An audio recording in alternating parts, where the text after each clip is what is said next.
Bonjour, bonsoir à tous et merci d'être avec nous pour ce moment que nous allons passer pour décrypter l'actualité sur votre télévision AfroWeb TV sur le www.afrowebtv.com. Merci infiniment de nous recevoir également sur le www.FM Liberté, la première radio de la diaspora africaine.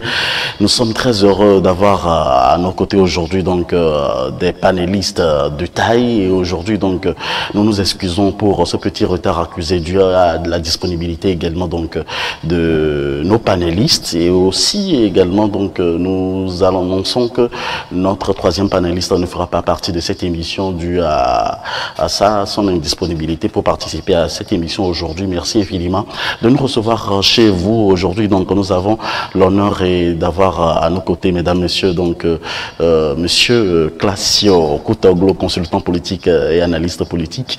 Nous avons également, nous recevons par duplex également monsieur Jean-Paul Omolo, analyste et acteur politique. Merci et bonjour monsieur, comment est-ce que vous allez? Monsieur Jean-Paul, comment est-ce que vous allez? Bonjour monsieur Antoine Kouri, c'est un honneur de vous retrouver, nous allons très bien et de saluer également tous nos téléspectateurs et téléspectatrices. Merci à vous aussi d'avoir accepté notre invitation d'être des nôtres. Également, monsieur Classio Koutoglo, bonjour. Bonjour Moïse, bonjour à toutes les auditrices ou bien les téléspectatrices et téléspectateurs de la FM Liberté Web Afro TV. Je suis là humblement pour vous servir. Merci. Merci d'être avec nous pour ce débat, le débat donc de AfroWeb TV et de FM Liberté pour décrypter l'actualité. Merci à tous d'être avec nous. Vous pouvez participer à cette émission en composant tout simplement le 319 462 89 79 au menu donc de cette émission, soit de ce numéro de votre émission Avis de la diaspora sur les ondes d'AfroWeb TV. Et là, nous irons au Mali donc pour parler de la tentative d'assassinat d'Assimi Goïta.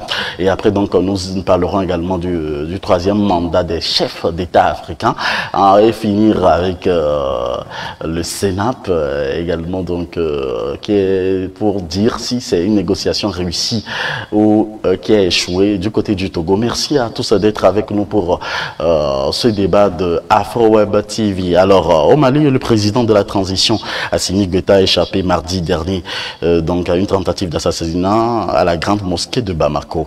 Un homme l'a attaqué à l'aide d'un couteau. Il a esquivé avant l'intervention des forces de l'ordre pour maîtriser l'individu. Mais une question qui se pose sur toutes les lèvres qui sont qui se cachent derrière vraiment, donc qui sont ceux qui se cachent derrière vraiment cet assassinat. Et ma première question pour monsieur Classio, selon vous, est-ce que le Mali est en sécurité? Non, si le Mali est en sécurité, il n'y aura pas tout ce bouleversement de part et d'autre. Il n'y aura même pas l'accord des Nations Unies pour que les forces étrangères puissent arriver au Mali afin d'appuyer la force malienne à lutter contre les djihadistes et les terroristes qui sont au nord du pays depuis un certain moment. Bon, maintenant, cette sécurité, comment nous la gérons, c'est ça le problème épineux au niveau central de l'Afrique et plus précisément au niveau du Mali. Est-ce que l'insécurité qui règne, est-ce que les Maliens, et en plus avec les puissances étrangères qui viennent en appui, vont réaliser le défi? C'est ça la question qui se pose aujourd'hui et nous constatons amèrement que les choses n'évoluent pas comme il faut, mais Goïta qui arrive assume et maintient sa parole pour la sécurité malienne. C'est ce que je peux dire pour démarrer. Assimi Goïta maintient également, donc, alors comment on a pu atteindre, je me pose la question de savoir comment un gars peut parvenir à rentrer dans la garde rapprochée d'un président comme Assimi Goïta. Monsieur Jean-Paul Omolo. Pour répondre à votre question, je crois que ni le Mali ni aucun pays africain de la sécurité, hormis les pays, la plupart des pays maghrébins comme le Maroc et l'Algérie, l'Égypte, et si on peut citer quelques pays anglophones comme le Ghana, la Namibie, la Zambie, le Zimbabwe, le Kenya, par ces armées qui sont vraiment plus ou moins structurées, qui sont des armées républicaines et non des armées milies au service d'un seul individu au pouvoir, comme le type d'armée que nous avons au Togo. L'Afrique n'est pas en sécurité. Et c'est sciemment entretenu avec les embargos sur les armes, de façon injustifiée, pour ne pas permettre à l'Afrique de s'armer suffisamment pour se défendre. Il y a aussi la limitation de l'effectif de l'armée des pays africains et de certains pays pauvres du monde, par l'ONU qui décide de combien de soldats doit avoir chaque pays. Or, nous savons que beaucoup de se préoccupent parce que c'est des puissants. Donc, si en l'état de faire des choses, le terrorisme menace presque chaque pays africain, et on maintient toujours ce bas effectif des armées, je crois que l'Afrique est partie perdante pour être vraiment en sécurité. Quant au Mali, j'ai fait déjà une sortie très longue d'ailleurs sur la tentative d'assassinat du président Assimi Goïta. Quelque part, c'est lui-même qui a ouvert cette brèche-là. Parce qu'il doit penser à Thomas Sankara, à Modibo Keïta, à Sylvanus Olympio, à Patrice Lumumba. Quand tu veux attaquer l'Occident, quand tu veux te dresser contre l'Occident, tu ne dois pas t'amuser avec ça. Dieu n'est pas dans la mosquée ou bien dans la chapelle. Dieu est dans le cœur. Et le président Goïta peut créer une mosquée, est-ce que dans la présidence, ou bien dans sa maison ou dans sa résidence, et y inviter les gens sûrs. Donc, il n'avait pas besoin aussi de se rapprocher comme ça du peuple pour être populaire. Il est déjà populaire puisqu'il a fait la volonté du peuple 2 fois. Avoir chassé tout préfet de la France, Ibeka, selon la volonté populaire qui s'est manifestée par plusieurs mois de contestation, et avoir déposé un gouvernement de transition corrompu au service de la France contre la volonté du peuple. Donc, le peuple est, et au-delà du peuple malien, c'est toute l'Afrique et le monde des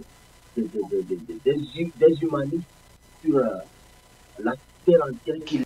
Donc, il doit vraiment être replié et renforcer sa sécurité et assurer avec succès cette transition pour refonder l'État malien. Et actuellement, le Mali court 2 risques. Le risque de sa déstabilisation éternelle si le président Assimi Goïta s'amuse à se faire assassiner ou bien à être déposé par un coup d'État commandité par la France et l'Occident. Ou de 2, le deuxième risque, qui est tout le mal qu'on peut souhaiter au Mali, c'est sa vraie autonomie, sa vraie indépendance, sa vraie libération vis-à-vis du colonialisme, du néocolonialisme français et de ses alliés occidentaux. Donc, le président Assimi Goïta doit savoir qu'il a des ennemis redoutables et arrêter de s'amuser avec sa vie. Nous avons besoin de lui pour le salut du Mali et du peu partout le salut de toute la vie. Tout le salut du Mali. Alors, en lui se repose également l'espoir du Mali. Aujourd'hui, on l'a constaté, vous êtes sur FM Liberté, la première radio de la diaspora africaine, ainsi que sur AfroWeb TV. Vous pouvez également nous appeler sur le 319 462 89 79 pour participer à ce débat. Nous parlons du cas du Mali, de l'assassinat donc du président, de la tentative d'assassinat d'Assimi Goïta. Alors, dites-moi, Monsieur Classio, que peuvent être les... Jusque-là, on n'a pas au fait les pistes par rapport aux tentatives d'assassinat, par rapport aux enquêtes qui ont commencé par mener tout le corps donc du Mali. Oui, je suis tout à fait d'accord avec tout ce que mon ami vient de dire tout à l'heure sur l'importance ou bien sur la personnalité de Goïta et puis ensuite sur la position stratégique au Mali par rapport à l'Afrique, il va falloir que Goïta, oui, observe méticuleusement sa sécurité parce que toute l'Afrique, toute la jeunesse africaine place son espoir en lui. Maintenant, vous parlez des pistes. Je peux vous rassurer que les pistes ont été, ou bien les pistes sont en train d'être recherchées. Mais à l'heure où nous parlons, je peux vous dire avec précision que les autorités maliennes, c'est-à-dire les gardes rapprochés et la présidence connaissent déjà ce qui se passe dans l'assassinat de Goïta. Vous savez, nous sommes en Afrique. Vous savez comment les dictateurs opèrent, et surtout avec la France au centre. Vous savez que ils passent par des choses insignifiantes pour pouvoir attaquer des grandes personnalités qui résistent, par exemple, à la colonisation nouvelle. Bon, rapidement, les gens veulent que Goïta tombe dans leur piège. Mais Goïta détient aujourd'hui, ou bien a un conseil vraiment intellectuel de haut niveau qui le guide. Goïta refuse de tomber dans les pièges des dictateurs, et surtout des dictateurs africains, sur qui la France se repose pour pouvoir assouvir à ses besoins. Donc les gens ont voulu que, bon, rapidement, après 24 heures, il faudrait que la présidente sorte un communiqué pour parler, pour situer les responsabilités. Non. Aujourd'hui, nous sommes dans un monde où il faut faire les choses d'une manière méticuleuse et connaissant les stratégies de Goïta, je pense bien que le gars voudrait s'assurer de tout avant de prendre des dispositions contre ces genres de choses. On peut. Goïta, c'est quelqu'un de très simple. Il veut que le peuple malien le regarde d'une manière très simple. Il veut être à la disposition de tout le monde. Il veut pénétrer la masse. Il veut avoir les besoins ou bien les problèmes qui sont au sein de la masse. C'est pourquoi les gens visualisent Goïta comme quelqu'un de très simple qui ne renforce pas sa sécurité. Mais je peux vous rassurer que la sécurité est renforcée. Ce qui s'est fait tout récemment, vous savez, Goïta s'est assuré de sa sécurité. Goïta sait celui qui, lui, il est. Il sait bien que ces petits, ils ne peuvent rien faire sur sa personnalité. Donc, il faut rassurer le peuple africain que les choses se font au niveau du Mali. Vous savez, les dictateurs passent par ces moyens insignifiants pour atteindre leur objectif. Vous avez vu le cas de Tabi Amouré, par exemple, au Togo, où le général Gnassingbé Yadema a fait passer par quelqu'un qu'on appellera beaucoup plus tard un fou pour l'assassiner et il est perdu. Rassurez-vous que Goïta connaît tous ces tuyaux et que Goïta ne sera jamais atteint par les petits dictateurs et la France. Les pistes ont été bien étudiées, les résultats sont sortis. Nous sommes dans un pays où la menace est là, les gens aussi sont mécontents dans certains groupes au niveau du Mali et on passe par ces personnes pour pouvoir atteindre leur cible.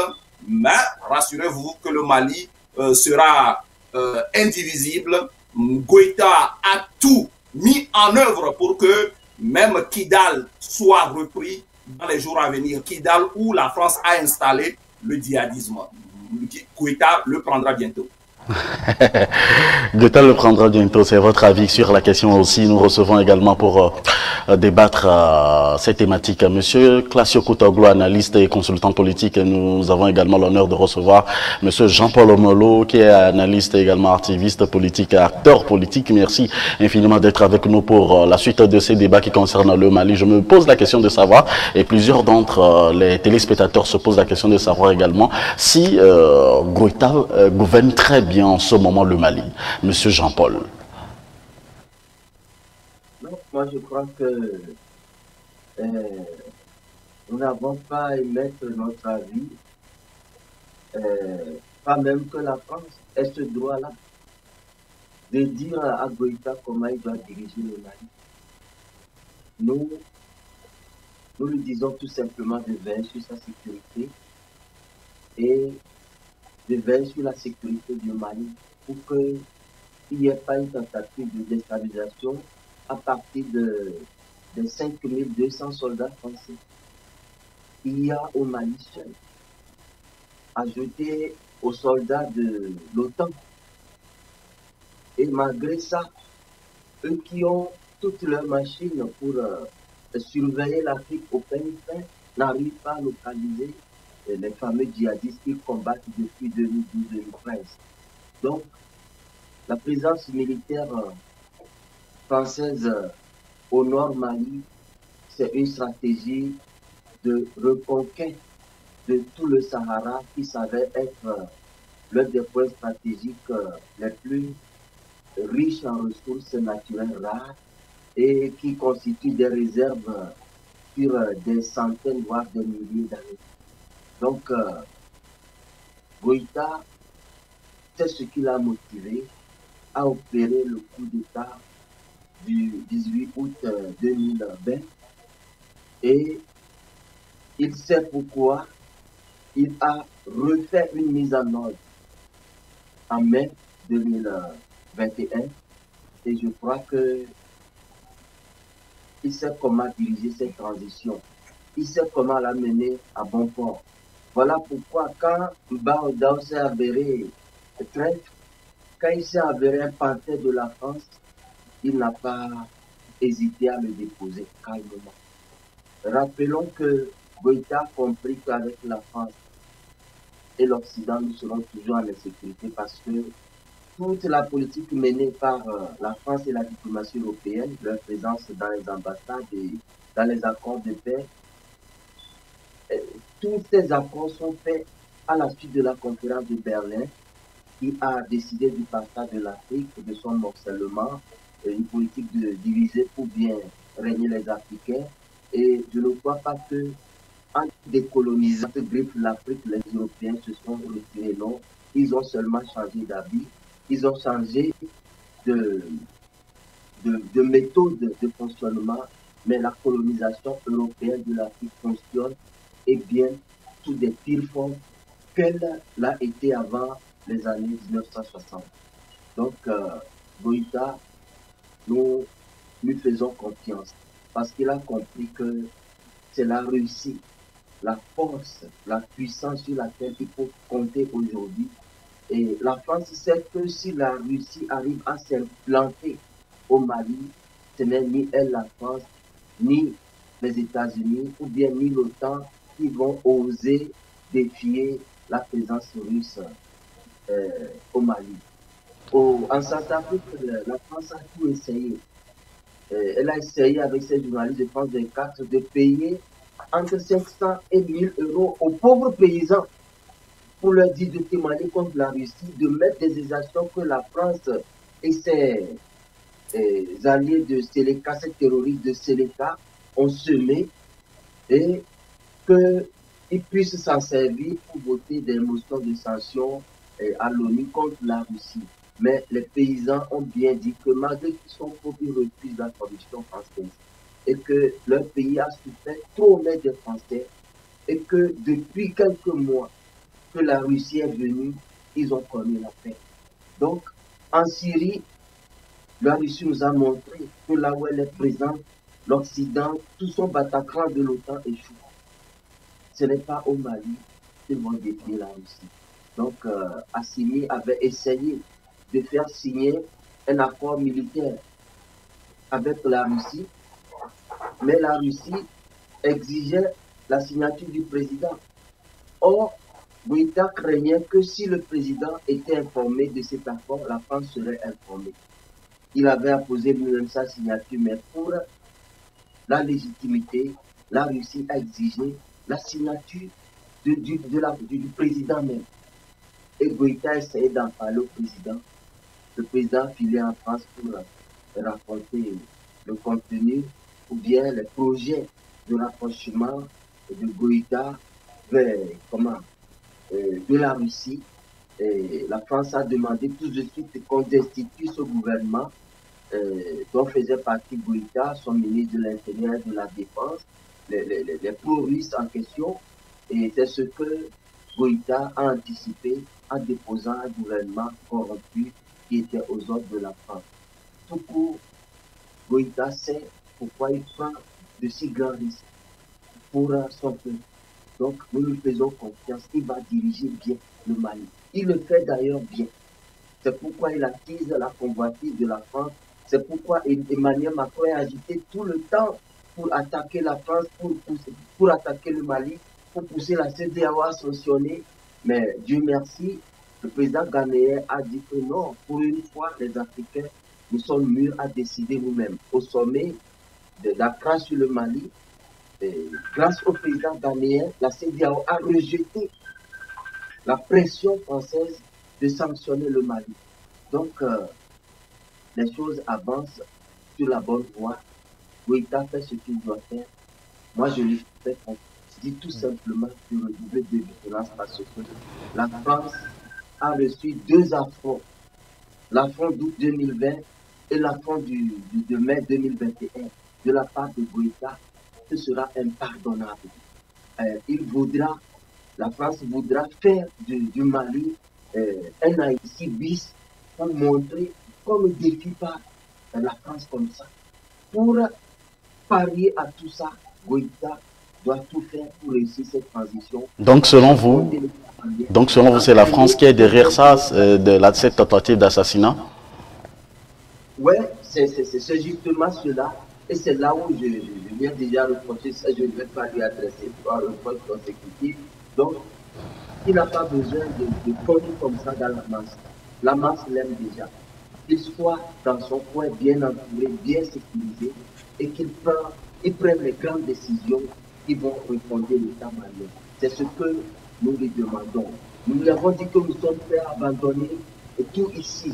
Notre vie est paisible ici, bien rémunérée ici, pour aller même travailler gratuitement au Mali. Et puis qu'on nous donne un peu à manger, nous sommes prêts à faire ce sacrifice jusqu'à ce que le Mali soit relevé et qu'on nous donne la récompense quand le Mali gagnera et quand nous prendrons le Mali comme une base arrière pour libérer toute l'Afrique de la domination. Merci, M. Jean-Paul. On va permettre à ce que M. Jean-Paul rabaisse un peu sa caméra pour être très bien dans son cadre. Et aussi, donc, la suite de cette émission, c'est avec nos panélistes, à savoir donc M. Classio Kotoglo, qui est analyste, et également M. Jean-Paul, qui est également analyste. Alors, je me pose la question de savoir si M. Classio est du même avis que M. Jean-Paul sur cette question et que voudra la France s'ils veulent vraiment assassiner donc M. Assimi Goïta. Il s'agira tout simplement ils ont plusieurs techniques et pour atteindre également, puisqu'ils font partie également de l'une des puissances du monde, donc M. Classio. Oui, je suis tout à fait d'accord sur presque toutes les lignes de Jean-Paul Omolo, sauf que je ne peux pas aller en détail sur certaines lignes. Mais il faut dire que... Parce que vous êtes déjà conseiller de M. Assimi Goïta. Non, je désire être le conseiller de Goïta. Voilà. Bon, maintenant, la France est derrière tout cela à travers les réseaux France-Afrique, plus précisément en Côte d'Ivoire, au Togo et puis ensuite en Guinée, qui pensent qu'ils sont beaucoup plus malins à déstabiliser les présidents forts de l'Afrique qui veulent la dignité africaine. La récupération de l'Afrique, de la dignité africaine, est au centre du pouvoir au Mali. Donc, les suggestions qui arrivent à propos de la sécurité du président malien, je pense bien qu'il suit attentivement tout et il est plus aussi sur les réseaux sociaux. Il veut écouter tout le monde et il est en train de prendre toutes les dispositions qu'il faut pour ne pas décevoir la jeunesse africaine. La France ne pourra plus rien parce qu'elle est dévoilée. Elle s'est même dévoilée. Elle est dévoilée par les peuples africains. Donc la France ne pourra plus rien. Il suffit seulement, comme mon ami Jean-Paul Olou vient de le dire, il y a déjà ce qu'on appelle le peuple qui accepte Goïta à diriger. La CEDEAO n'est pas encore la CEDEAO des peuples. L'OUA n'est pas encore l'OUA des peuples. Nous n'allons plus permettre en Afrique, surtout cette jeunesse montante, à placer cette confiance à ces organisations qui deviennent des organisations des mafieux pour déstabiliser et piller l'Afrique. Ça ne se fera plus.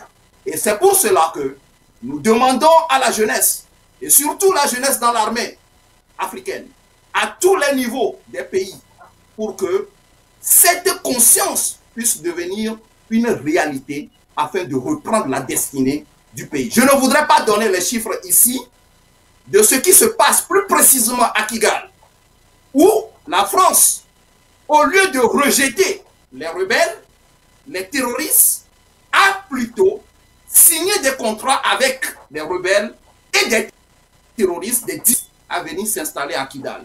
On voudrait transformer tout simplement Kidal comme un lieu où pas les armes, les trafics de l'arme, la drogue, pour pouvoir déstabiliser l'Afrique tout en pillant les ressources. Goïta a dit non, le peuple a dit non, cela ne se passera. Il faut vous dire que le 19 juillet 2021, l'accord a été conclu totalement dans toutes les dimensions avec la Russie pour que la Russie puisse arriver et s'installer solidement au Mali afin de pouvoir récupérer les territoires maliens aux Maliens d'abord. Les tractations sont en cours pour mener les États-Unis à comprendre effectivement, avec des preuves à l'appui, ce qui se passe effectivement au Mali via les présidents dictateurs Togo, Côte d'Ivoire et puis ensuite Guinée, qui veulent libérer, qui veulent livrer toute l'Afrique occidentale aux Français qui ne font rien pour développer l'Afrique. Aujourd'hui, la jeunesse veut une Afrique développée. Aujourd'hui, la jeunesse veut les pays africains développés. Jean-Paul Omolou venait de dire quelque chose que je peux saluer.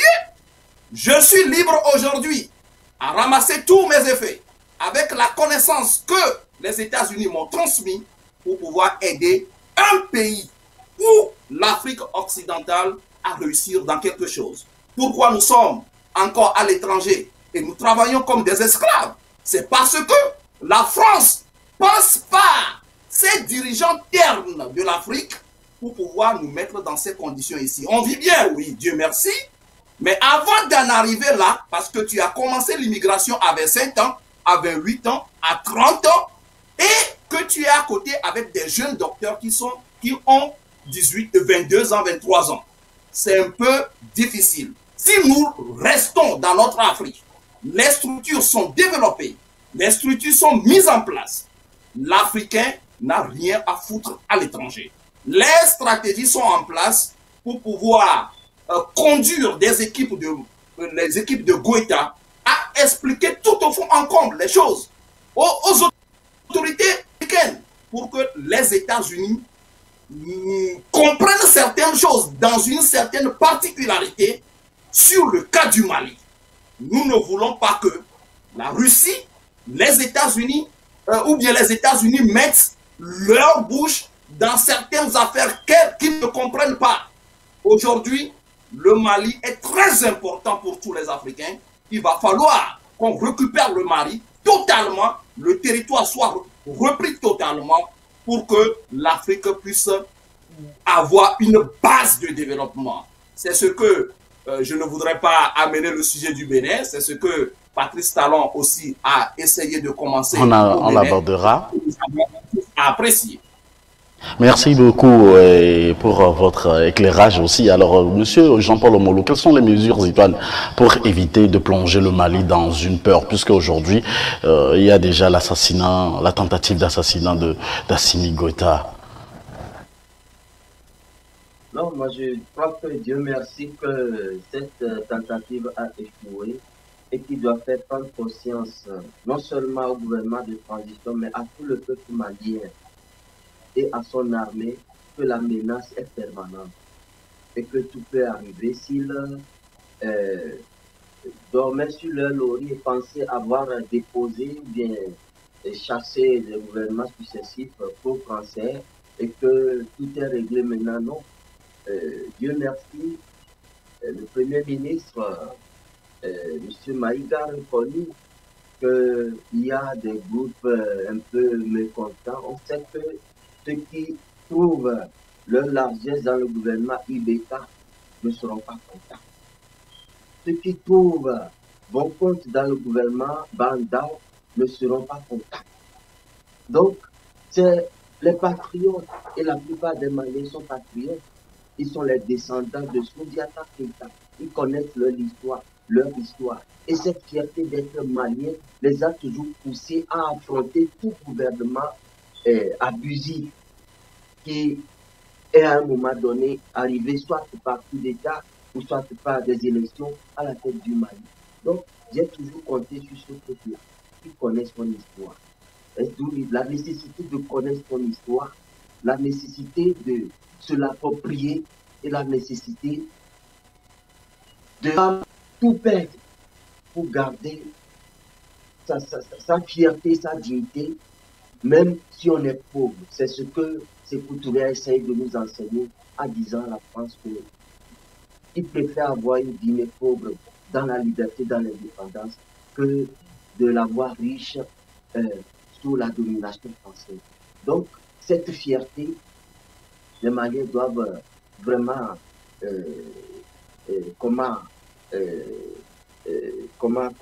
la revisiter et être sur le qui-vive et savoir que le voisin peut être manipulé par qui que ce soit pour déstabiliser le Mali. Le but de la France est de déstabiliser le Mali. Si on tuait Goïta, je ne crois pas que les choses se passeront de la même manière. Même ces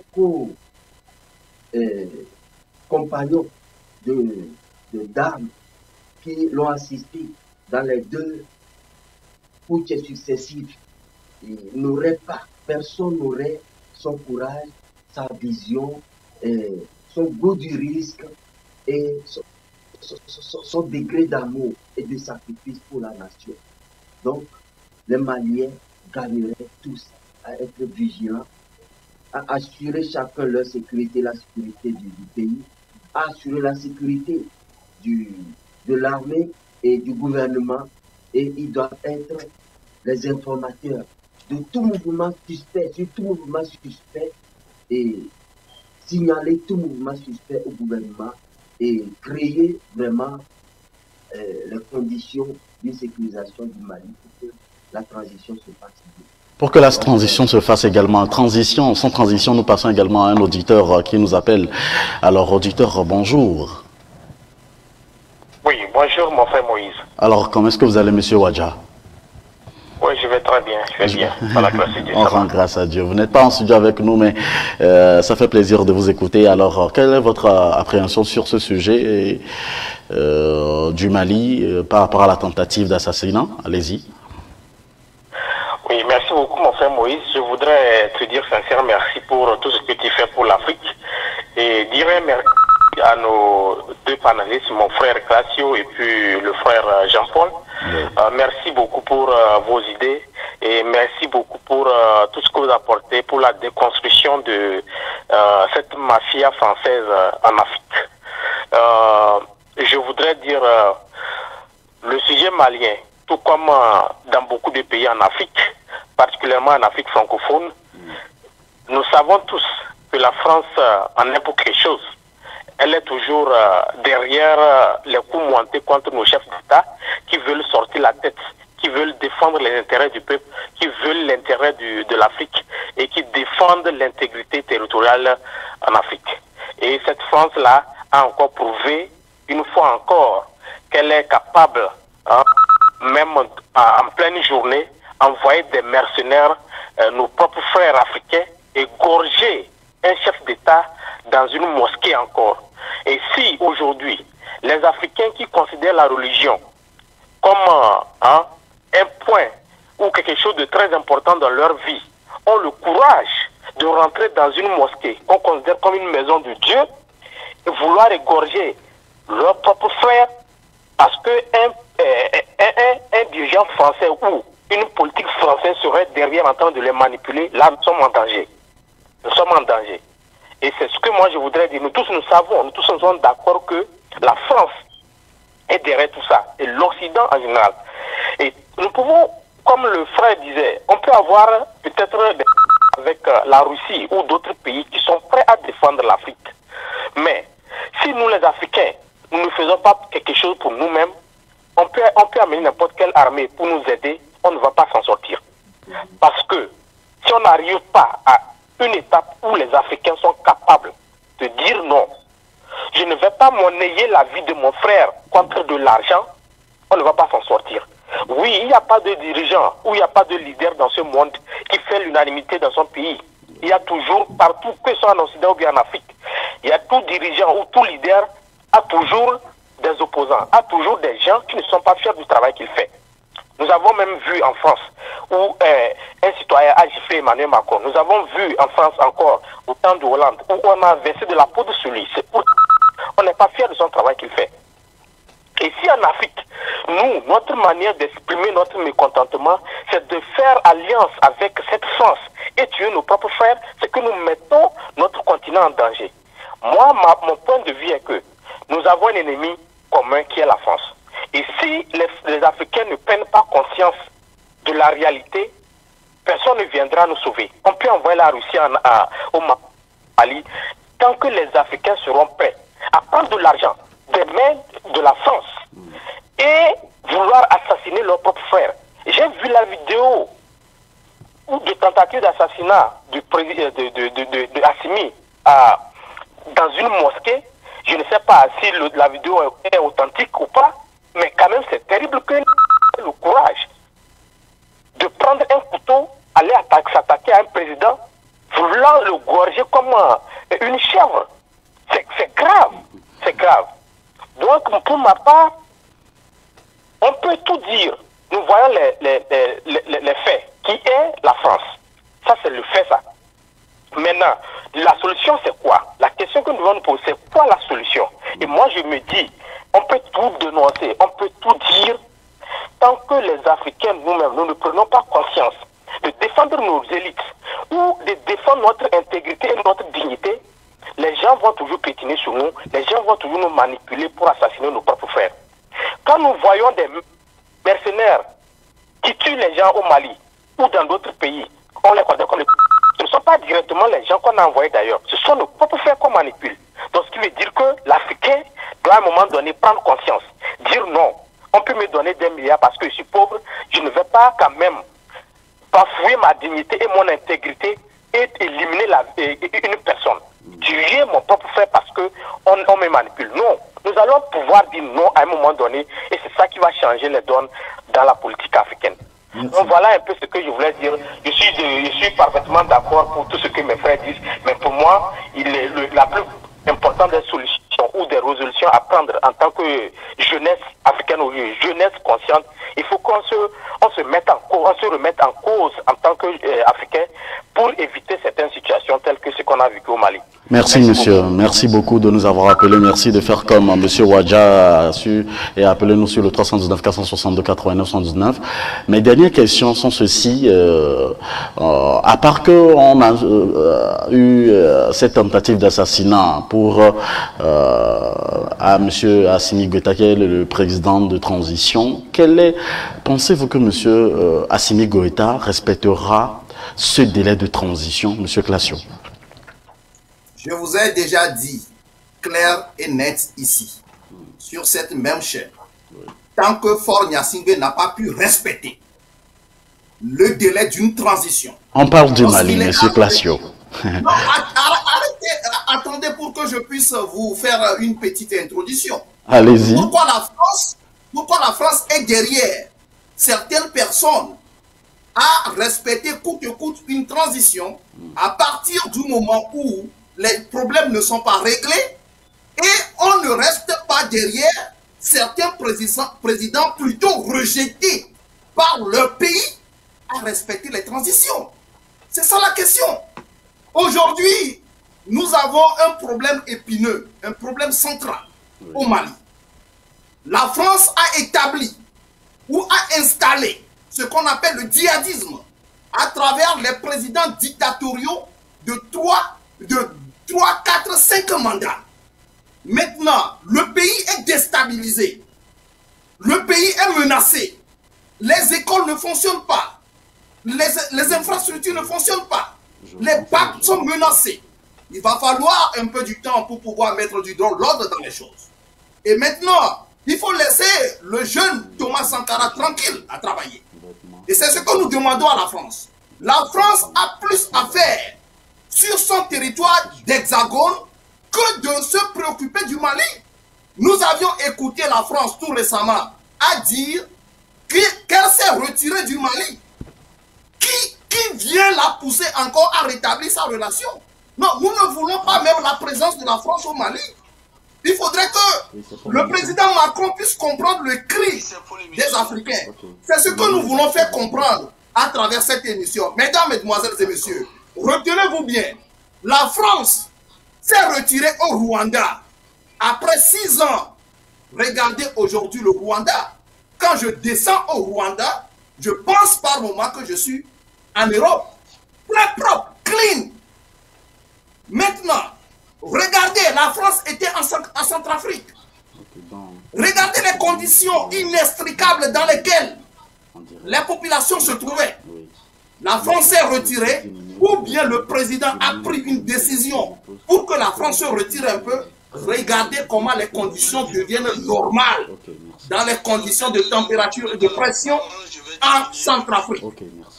La France, le président au Bénin, la France, le président béninois commence par voir un peu clair dans les relations avec la France. Regardez, j'ai descendu tout récemment au Bénin. Regardez comment les choses deviennent beaucoup plus très claires, transparentes. Le pays se construit avec une méthode, principe et théorie. Pourquoi vous voulez que la France reste encore au Mali? Moi, je n'ai pas compris. J'ai posé la question à un dignitaire malien qui a demandé à la France de rétablir encore ses relations avec le Mali. On m'a répondu ceci. Personne n'a envoyé une seule lettre à la France. Que la France quitte purement et simplement le Mali et nous allons voir si le Mali va échouer ou pas. C'est ça qui est le problème aujourd'hui. Et je pense bien que Goïta est en train de travailler sur ça. La France va quitter bientôt au Mali. Mesdames, Messieurs, vous êtes dans votre émission Avis de la diaspora sur les ondes d'Afro-Web TV. Cette émission est interactive. Nous recevons un autre auditeur depuis l'Europe. Auditeur, bonjour. Bonjour. À qui ai-je l'honneur, s'il vous plaît? Je m'appelle Kofi de Londres. Kofi de Londres, votre point de vue sur ce sujet concernant le Mali, très rapidement. Oui, mon point de vue, c'est simple. J'aimerais exhorter la communauté africaine de par le monde entier à aider nos frères maliens, surtout ceux qui sont au pouvoir, à être plus vigilants. J'aurais appris que l'État togolais a fait des démarches vers la Russie pour acheter des armes, des milliers de nos francs. Et je crois qu'ils l'ont fait avec l'Alliance française. Enfin, de revendre les armes là aux rebelles maliens pour créer des zizanies, de confusion entre l'État malien et leurs alliés aujourd'hui, les Russes. Les Maliens doivent être très vigilants. Le Togo, l'État togolais a l'habitude de faire ces choses. Depuis le temps de la guerre froide, l'État togolais a livré des armes au pays dont l'embargo contre les armes ont été décrétés. Les armes de l'Angola, Jonas et Samebi recevaient les armes auprès de l'État togolais, alors qu'ils n'ont pas le droit. L'État togolais achetait les armes sur la Hongrie et le donne à Jonas Samebi. Il peut faire la même chose aujourd'hui parce que ce sont les malades de l'Afrique qui veulent être au pouvoir et continue à servir l'impérialisme. Donc, ceux qui ont la possibilité de s'approcher de l'État malien, qui les aide vraiment à être vigilants et à fouiller toutes les voitures. Même si c'est les voitures des chefs d'État africains qui passent, il faut les fouiller. Il faut les contrôler. Pas question de diplomatie. Il faut tout vérifier pour ne pas tomber vraiment dans la piège que certains pays commencent déjà à comploter contre l'État malien. Voilà ce que moi je veux dire et nous inviter nous-mêmes à ne pas nous s'auto-détruire et à laisser l'ennemi prendre le dessus sur nous. Merci. Merci à vous. Merci beaucoup à vous. Merci. Il y a encore un autre appel qu'on va recevoir très rapidement. Oui, bonjour. C'est pour l'émission. Vous êtes en direct avec nous. Diminuez votre live chez vous, s'il vous plaît. Oui, bonjour. C'est pour l'émission. Oui. À qui ai-je l'honneur, s'il vous plaît? S'il vous plaît, diminuez le live chez vous. Oui. Allez-y. À qui ai-je l'honneur, s'il vous plaît? Auditeur en ligne, à qui ai-je l'honneur, s'il vous plaît? Je tiens... S'il vous plaît? À qui ai-je l'honneur, s'il vous plaît? Votre nom? Oui. Vous avez l'honneur à Monsieur Nyandi. Oh, Monsieur Nyandi. Nyandi Mustafa. Nyandi Mustafa, allez-y. D'accord.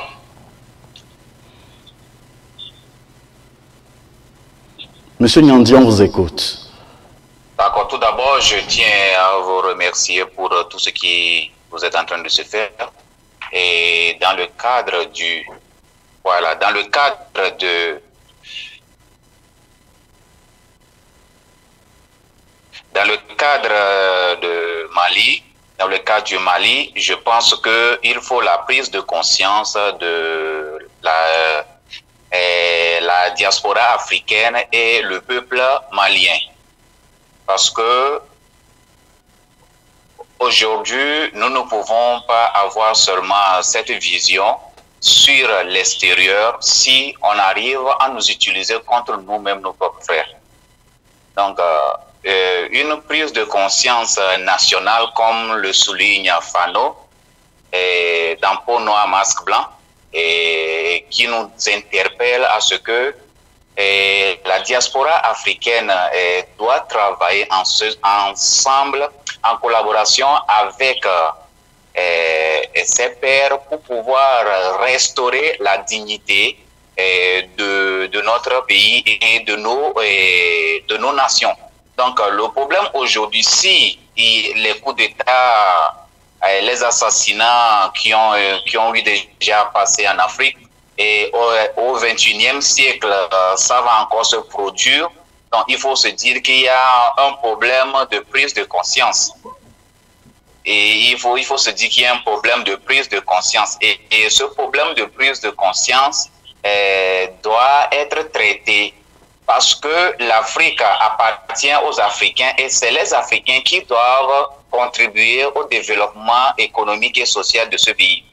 Donc, si les Africains aujourd'hui n'arrivent pas à cerner que c'est à eux l'avenir de leur nation, c'est à eux l'avenir du continent, et ça serait très difficile. Nous allons toujours reculer 50 ans en arrière. Donc, cette tentative d'assassinat au Mali, je pense qu'il faut remettre en cause la prise de conscience du peuple malien. C'est-à-dire de dire, est-ce qu'ils sont prêts réellement à conquérir leur liberté? Est-ce que la lutte qu'ils sont en train de mener, c'est pour avoir leur autonomie, c'est pour avoir leur indépendance? Est-ce que le Mali est prêt à prendre de l'avant? Bon, s'ils sont prêts, je pense qu'on ne peut plus intégrer, on ne peut plus s'infiltrer entre eux pour pouvoir promouvoir les coups d'État, les assassinats. Donc, c'est un problème de prise de conscience. C'est un problème de conscience, c'est un problème de l'intérêt général. Donc, dans cela, on se voit si on peut manipuler des gens autour des premiers qui sont devant la lutte pour pouvoir acquérir la souveraineté de cette nation, si on peut, parmi eux, envoyer des gens pour pouvoir éliminer les autres, je pense qu'il y a un problème d'intérêt personnel et je pense qu'il y a un problème de prise de conscience. Donc, aujourd'hui, on peut dire, on peut critiquer la France, on peut tout dire, mais le problème aujourd'hui, ce n'est pas un soldat français qui est là-bas qui veut tirer sur le colonel Assimi Goïta. Donc, c'est un Malien qui a été arrêté. Donc, il faut se dire, celui qui a été arrêté, qui l'a envoyé, pourquoi il a collaboré. Donc, c'est un problème de conscience. C'est un problème de conscience. Donc, il faut travailler ce problème de la prise de conscience. Il faut montrer aux gens que ça ne vaut plus la peine de verser le sang de son prochain. Ça ne vaut plus la peine de chercher à éliminer coûte que coûte quelqu'un pour prendre sa place, mais il faut contribuer à ces gens. Donc, bref, c'est mon intervention, c'est ce que j'aimerais apporter. Merci. Parce qu'aujourd'hui... Merci, M. Nyandi, on vous a saisi. On vous a saisi. Merci beaucoup, M. Nyandi. C'est l'avenir. Merci beaucoup. Merci. Merci beaucoup, M. Nyandi, de nous avoir appelé, d'avoir participé à cette émission Avis de la diaspora. Je vais donner 1 minute à chacun de nos intervenants, de nos panélistes, pour clôturer en toute beauté également cette première partie de votre émission concernant le Mali. Et je voudrais poser la question à M. Jean-Paul de savoir que peut faire la diaspora malienne, ou soit la diaspora africaine en général, pour aider le Mali dans cette situation. 1 minute, s'il vous plaît. Je réponds à votre dernière question. Assimi Goïta doit-il respecter le calendrier de la transition? Moi, je lui dis, il n'y a aucun calendrier à respecter. Le seul calendrier, c'est le peuple. Si les réformes sont faites, l'État est refondé. Et si les conditions sont faites, le Mali est réuni. Les rebelles sont anéantis. On ira aux élections. On ne commettra pas l'erreur que Gbagbo a commis en Côte d'Ivoire, qui, sous la pression internationale, a accepté aller aux élections, les rebelles bien armés par la France. Donc, moi, je crois que Goïta doit envoyer toute la France et l'Occident à l'échiquier et leur dire que eux, les Maliens ou les Africains, ne donnent pas un avis à la France sur un calendrier électoral ou quelque programme que ce soit. Ça me révolte quand on entend l'ONU ou la France imposer un calendrier aux Africains, leur imposer des programmes qui ne cadrent pas avec nos développements, qui ne cadrent pas avec nos mentalités africaines. Et je crois que c'est le moment de dire à ces gens que le Mali, c'est le Mali. La France, c'est la France. Ceux qui croient à l'ONU n'ont qu'à aller respecter les volontés de l'ONU. Merci. Si la transition va durer 10 ans, comme au Ghana, sous Ronles, pour que l'État soit bien refondé, pour qu'il n'y ait plus de déstabilisation à jamais, alors que Assimi Goïta reste là-bas 10 ans, mais qu'il dirige le Mali comme un démocrate, comme un patriote, et il n'aura pas d'opposition. Quant à la diaspora malienne, elle n'existe pas. On doit parler aujourd'hui de la diaspora africaine. Je suis de la diaspora malienne. Je suis de la diaspora africaine. Rappelons que Modibo Keïta est le père même de l'Union africaine dans les faits. Ce n'est pas comme Nkrumah l'agitateur qui d'ailleurs a offert son Ghana pour préparer des coups d'État dont le dernier a abouti à l'assassinat de Sylvanus Olympio. Lui, c'est quelqu'un qui bavarde, mais dans les faits, il n'est pas réaliste. Celui qui est réaliste, c'est Modibo Keïta, qui a créé le Soudan occidental en unissant le Mali et le Sénégal pour en former un seul pays. Mais à cause de Senghor qui a décidé de jouer pour la France, l'union sénégalo-malienne a échoué. Ils ont fusionné tout, l'administration, tout, et ça s'appelait le Soudan occidental. Donc, le Mali a pensé à l'unification des Africains. Nous devons lui rendre cet honneur-là en nous faisant appeler Maliens, nous Africains, en nous mobilisant dans la diaspora pour sensibiliser l'opinion européenne, les peuples européens sur les méfaits que cause la France et ses années de l'OTAN au Mali, la partition du Mali, l'alliance avec les rebelles pour déstabiliser le Mali, dans le seul souci pour la France, c'est le temps d'exploiter les minéraux inestimables.